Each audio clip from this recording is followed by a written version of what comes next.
Hey, so today I'm just gonna kind of get right to it.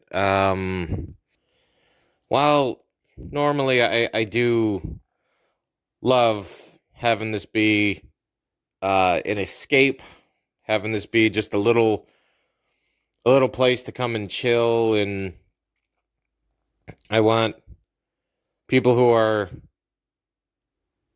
I guess, just feeling a little aside themselves and lost to have a place of comfort, and you can just come hang out, play any of the episodes as much as you need to. All that means the world to me. But as of right now, where we are in this country, I I just wanted to talk today a little bit about exactly what is going on. Now, this episode is going to push the usual 15-minute mark, and I'm just giving everyone a heads up right now that is listening that I'm just kind of pulling the gloves off on this one. Uh there's no there's no way to sugarcoat this. Right now, it appears that, we've already felt that since January, at least a lot of us have. Anyone with a lick of fucking common sense should feel that this country has gone down the gutter. And excuse me. And the amount of uncertainty that we've all had, going to bed every night, waking up with anxiety. Sure, that may not be everyone. Me, myself, I will not speak for anyone else but myself, but as a trans woman, was highly dependent on their Medicare, and certain other benefits. That was just the tip of the iceberg going forward. That was already a big scare enough of itself. And all these social issues breaking out, people like myself being viewed as second-class citizens, the deporting of anybody that the shit-face in chief deems an enemy. Anyone who looks like an enemy, anyone who resembles an enemy. Like, this is fucking fascism, people. This is what this is. This is American fascism. Whenever you try to bring that up, whenever you use that word, and you compare Trump to Hitler, you always hear the most uneducated fucking assholes sitting there and rambling and going, "Oh, no, Nazis were socialists. The left is the socialists. They're the Nazis." And like, these people expect you to fucking take them seriously. Like, they've never read a book in their goddamn lives. As a matter of fact, they hate books. All right? They everything they know, they seem to acquire off of the Joe Rogan podcast. Yeah, fuck you, Joe Rogan. Whatever bullshit your UFC mushroom-addled mind spits out into your bullshit fucking platform, these goddamn morons just eat it up. Fuck you. And fuck any of the assholes that sit there, gobble up your shit, and take it for fact.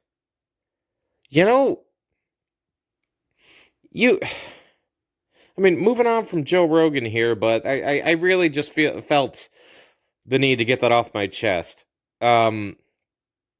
Sitting here, checking the news, and just seeing, and you know what, it isn't even just seeing it. I personally get an unbelievable amount of hate mail. Now, it's one thing, truthfully, it is one thing. You do not have to agree with anything that I say. You don't have to agree with anyone on anything, and that's fine. But it is one thing to sit there and say things like, "I can't wait for Donald Trump to throw you in a concentration camp." Ha ha ha ha ha. Like that. Okay, that's not a disagreement. You're being a douche. No, that's like kindergarten level. You're not just being a douche. You're being a fascist piece of shit. You're being a fucking fascist asshole. Is all that is. And quite frankly, all of these people that are completely drinking the fucking Kool-Aid here, and you know what, drinking the Kool-Aid, I feel like, is such an understatement here for what is really happening. This isn't just people who, I feel like I disagree. How come people can't just disagree and stay friends? This is a lot fucking more than just disagreeing with people. These are civil liberties. These are human rights that are in question. Going back to what I was saying about the hate mail there, the amount of things I see, I hear on a day-to-day, like, first of all, who the fuck do you think you are? Like, it's been a tough life. There is not anything that has not been said and done to me. So if you think for a second that some asshole online is like, I don't understand what their prerogative is other than just being a waste of airspace and broadcasting to the world that they are a sociopathic sack of Nazi shit. They, like, by intentionally misgendering, by intentionally going overboard, taking the extra step, saying hurtful death threats. You know what? Scratch that. Just saying death threats, because the word hurtful would imply that somehow, oh my god, I can't take this. Oh, how could he say that? Oh, I'm gonna log off for the day and rethink my existence because some inbred hillbilly online was too busy fucking his cousin and his mom at the same time to think about what he was really saying, and he hurt my feelings. No, like, go fuck yourself, pal. Go fuck yourself. I have no sympathy for these people. Like, these things are not just a matter of opinion. Okay? These things are not just, oh, I don't like pineapple on pizza. Oh, well, I do. Like, this isn't that. Oh, I like it when it's cold out. Oh, well, I like the summertime. Oh, well, I like Marvel. I like DC. Like, that's not, those are opinions. Okay? Torturing people by stealing their rights away, by scaring them into their homes and keeping them locked in there. Like, I get that's not everyone, I've been as loud as fucking possible. Hence why I'm even here talking. Um, I encourage everyone listening who has doubts, who has, oh, what's the word I'm looking for? Doubts, second guesses. Just, if you go to bed at night dreading what is going to happen the next day, I mean, objectively, I feel or maybe that's the wrong word, but it's going to get better, is what I'm saying. I don't know how long this is going to go on for. Things are. I wish I could say they are worse than I thought they were going to be, but here's the kicker here. Things are actually exactly the way that I thought they were going to be. Back in November when everyone was cheering for Donald Trump to get his second term, and like he had all of this laid out. So this was not a secret. This had been passed around. Project 2025 was passed around online. Everything was written up. It was a transparent process. But here's the thing. Now, in order for these MAGA assholes to have been aware of exactly how deep Project 2025 was going to go, they would have had to have read it. And we all know they don't know how to read a goddamn book. So, and like, really, really, really wish I could sit here and say, I understand not all MAGA are bad people. And at the core of my being, I want to believe that. I really just want to think that there is just so much Kool-Aid in their blood right now and in their brain that they are corrupt. And maybe one day, when all of this is over and they've had a chance to reflect on how extreme all of this really is, that they can look back and say, what was I thinking? Oh my goodness. Like what happened here? And I mean, some people I know, both online, offline, they've gotten to that point. I remember several people that when I had come out and I had started my hormone replacement therapy, and I had talked to all of my loved ones, and had that was a very private process, but I'm not going to share everything, but I had a lot of support, and then I had a lot of the opposite from certain select individuals. But that's whatever. But the bottom line here is that the people who didn't support me, like, okay, like whatever. I cut them out of my life. That's the end of it, no matter how close they were to me. But the people that still supported me and then turned around and were like, "Oh, I voted for Donald Trump." And I'm sitting here like, "What? Why? Hold on a minute. Like, I understand that. Like, I'm not making this centralized around myself. But here, individually, as someone who'd be sitting in the same room with someone and them just rolling that off their tongue, it's like you actively voted to make people like me and I all my other friends, and who are in the trans community, you voted to make their lives a living hell. Get the fuck away from me. Like, I miss me with that bullshit. Get the fuck out of here. It's a sting. It is a sting in the fucking heart, and it just makes my insides burn.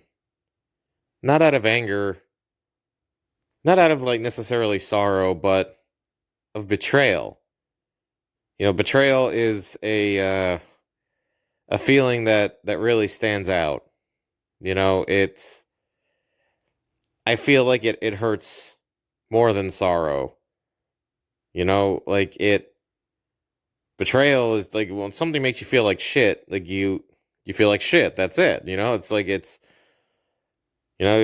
maybe you'll get over it, maybe you won't. But when somebody betrays you, someone you confided in, and it's like someone who you could have even quite possibly have grown up with, whether it is family or friend, or a friend that essentially has become family and you've known for decades, and then they turn around. Like, this is some Fox and the Hound shit, and it's not easy to fix a reputation like that. Respect and trust is something that takes so long to gain, and you can lose it so fast when it really boils down to the fact that you do not truly know someone. No matter how well you think you do, no matter I mean, I pretty much made myself clear here, and I've been trying my hardest to stay strong for my friends, my family, and try to be some kind of beacon of hope, a beacon of light for people that are struggling right now. And there's a lot. There is a lot. Do not be fooled.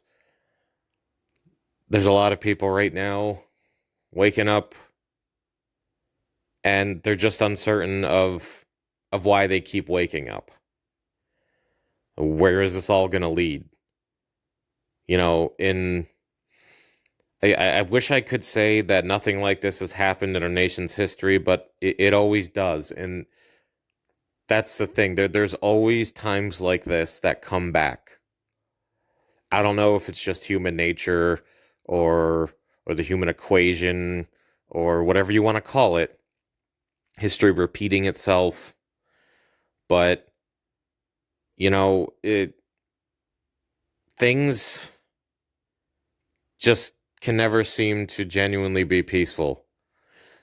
Certain times are clearly worse than others.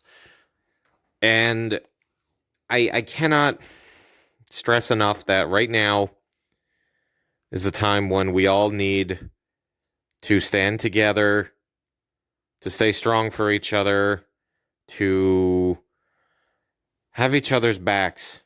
Try to put small differences aside with friends, family, just unless, of course, the differences are pretty extreme. Excuse me for a moment. Gotta wet my whistle. But I mean, where I'm eventually going with this is right now in Los Angeles, as many of us know. And first of all, I want to take a second here to say that city ain't never done me wrong. I have friends out there, friends I consider family. One of the best people in my entire life lives and works out there. And he knows who he is if he's listening to this. This is your shout out, bud. But he is one of the most incredible human beings in my life. And just knowing that he's out there right now, I don't believe he's out in the riots, but I've been out there, and that it was one of the best times of my life being out there in LA. One of the most adventurous, incredible sights, incredible sounds. I realize there's obviously an underbelly to every city, but right now, the people of Los Angeles need help. They need support. They need love. They need action, because they are being the victims of American fascism right now. Never, never, never should the military be used against its own citizens. And now I understand this isn't the first time it's ever happened. I mean, if anything, this feels like it's 1992 all over again. It's not right. Everything is textbook fascism right now. You have this asshole in office dividing the country up with bigotry, a hateful rhetoric, labeling anybody he wants an enemy of the state to be removed and disposed of. You know, like how he's trying to remove people out of power that disagree with him. He's attacking judges that don't rule in his favor. This is just pure corruption at the core. And I realize that word is tossed around so much nowadays, but I don't think it's said enough. I mean, I realize it almost seems like it's like people are desensitized by how awful things are, and that's also part of it. There's so much happening at any given moment that it fatigues people that are paying attention and want to do something about it. And it starts to create a sense of hopelessness. Excuse me. A sense of loss. Like you are powerless to do anything about it, to even want to wake up and take the day on. You know, there's so much there was already so much hardship in everyone's day-to-day lives in their entitled pursuit of happiness here in the States. And now I don't think we've been demoralized so much. Given I only started, my life's journey back in 1990, so, I'm too old to say that I'm young. I'm too old to say that I would die young, but I'm also too young to say that I've lived a full life.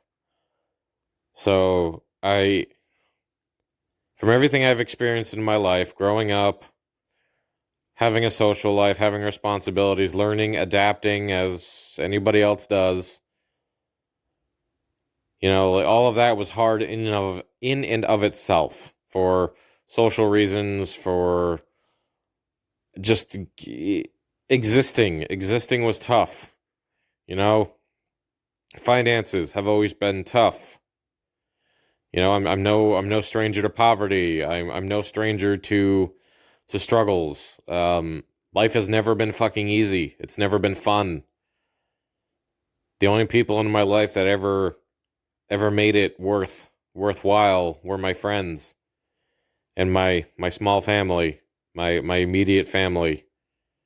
They've always meant the world to me. And where I'm trying to go with all this is that through my existence up until now,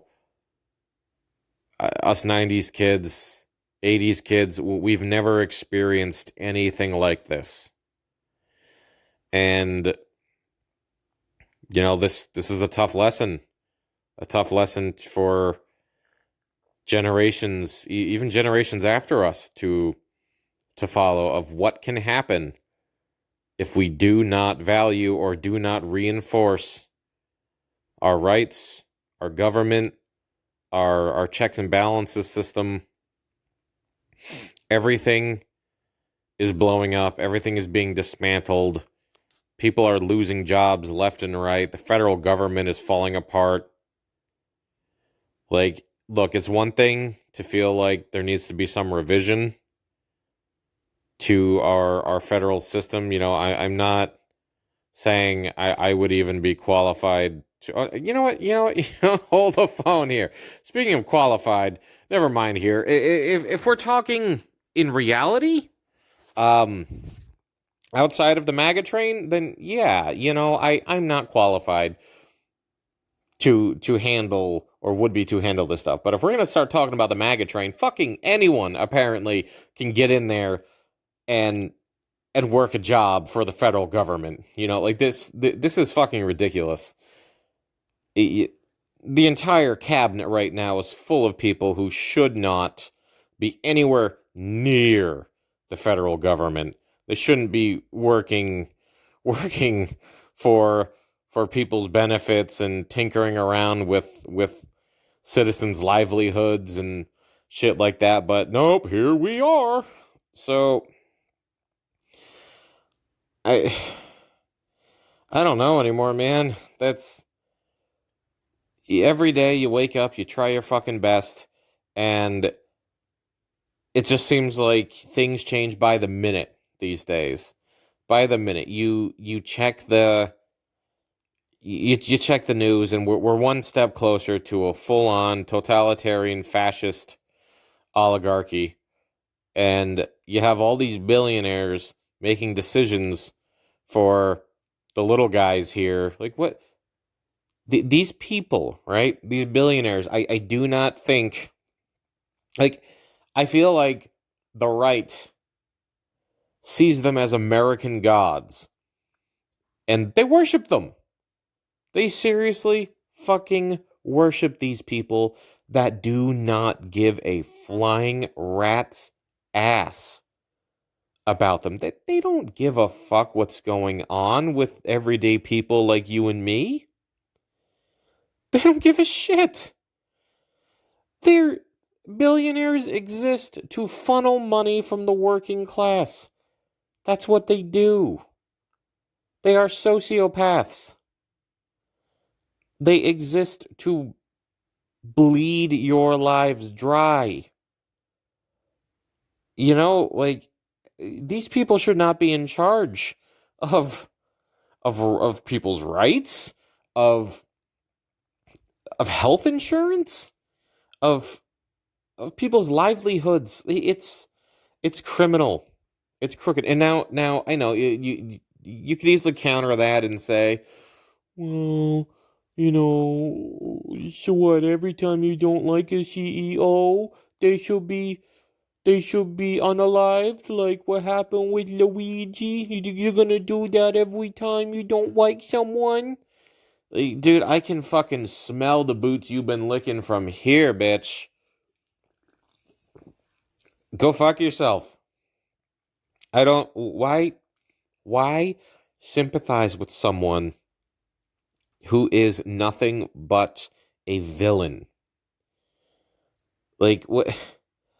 Like, look, you can grow up watching Star Wars and think Darth Vader looks cool and he has a cool lightsaber and shit, but as far as a character goes, no, you're not supposed to sympathize with the fucking Empire. What the hell? That was aside the point. Where did everyone go wrong? Like, did you grow up watching X-Men? Thinking, oh yeah, let's exterminate the mutants. Fuck these guys. Like, what? The most that's happened to me is when I was younger and I was watching X-Men, I sided with Xavier. But now, as an adult, I'm on Team Magneto all the way. You know? Like, I don't understand what happened. I don't understand where this entitled incel mentality came from and how it spread like wildfire. Generationally, too, because, like, I understand from, the times were different, in the earlier part of the 20th century there, so, when you hear older folks sit there and say things that raise an eyebrow, it's like, well, Pappy was born in the 1940s, and he went to high school in the 1950s, so I don't, certain things are said. I'm not saying that there's a get-out-of-jail-free card for it. I'm just simply saying, okay, you know where they learned that from. But here, on the other hand, the things that you see and hear online is wild. Like, there is a civil war happening. Normally you'd sit there and say, oh, there's one coming. But mind you, wars don't usually retain their labels until after the events have quelled. Like, not, I'm sure there's going to be statements to counter this, but, like, it's here. The military has been deployed against its citizens. And this is the point in time when you need to really ask yourselves what side of the fence you're on. What's what side of history are you going to be on? Because I know where I stand. I stand with the people. I stand with the people that are afraid every day, fearing for themselves, fearing for the well-being, fearing if they're even going to see tomorrow, fearing that the country that they grew up in, the land that they came from, is trying to eat them alive for no other reason than because they exist. Now, as a as a as someone in the trans community, as a trans woman, um, I cannot even start to wrap my head around the amount of scapegoating. That's the word. The amount of scapegoating that goes on day to day. You know, I've never done anything wrong. I have a clean record. I've never done shit to anyone. You know, like I keep to myself. I'm pretty loud online, but work jobs just like anyone else. I mean, hell, I even worked at GameStop at one point. You know, I was a cool GameStop employee. But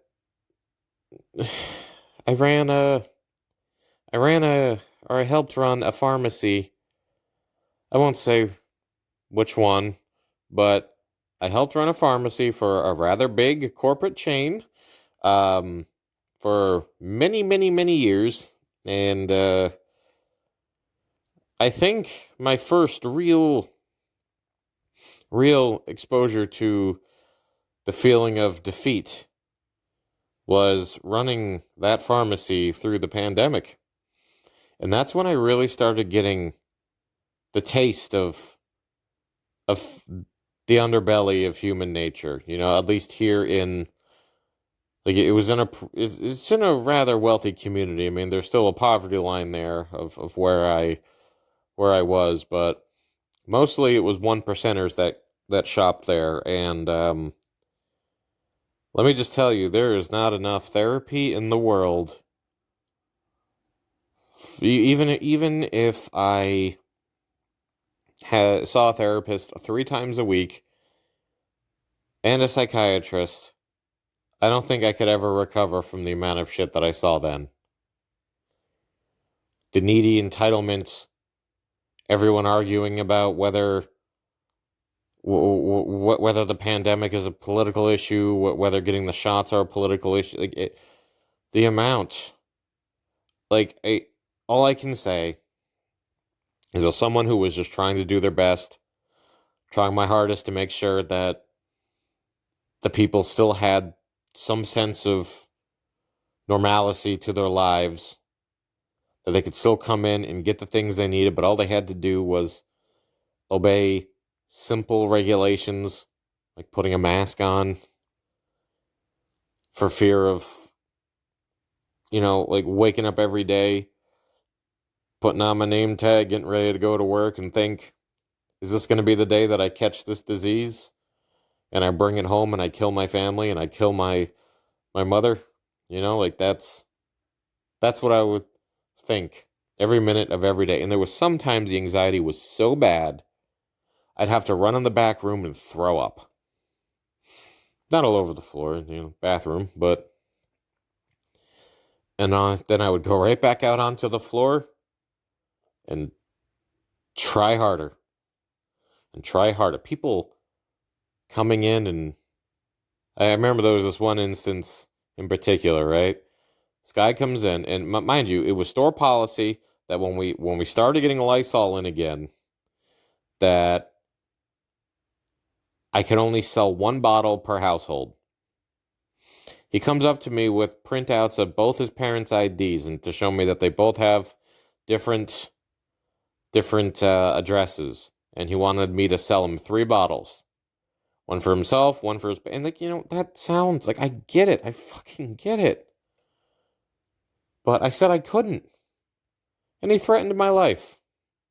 He banged his hand on the counter. He said he's going to find out where I live. And he's going to make me regret my decision that day. And so I got my boss, and I was like, you need to handle this guy because he is saying some things, and I really feel like I should call the police. So you know what happens? My boss comes over to me and tells me to sell it to him. All three of them. Just like that.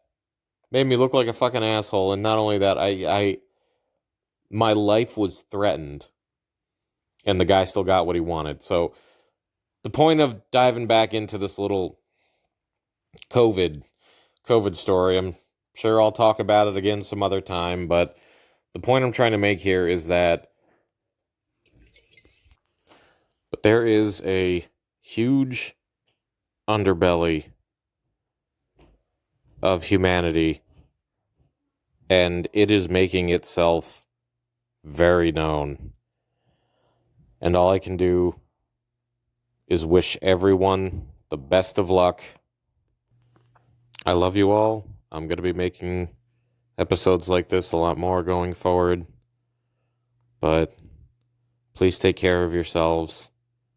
And hopefully we'll get through this. And hopefully the world isn't going to end. Hopefully. But here I am, signing off. Good luck, everyone, and good night.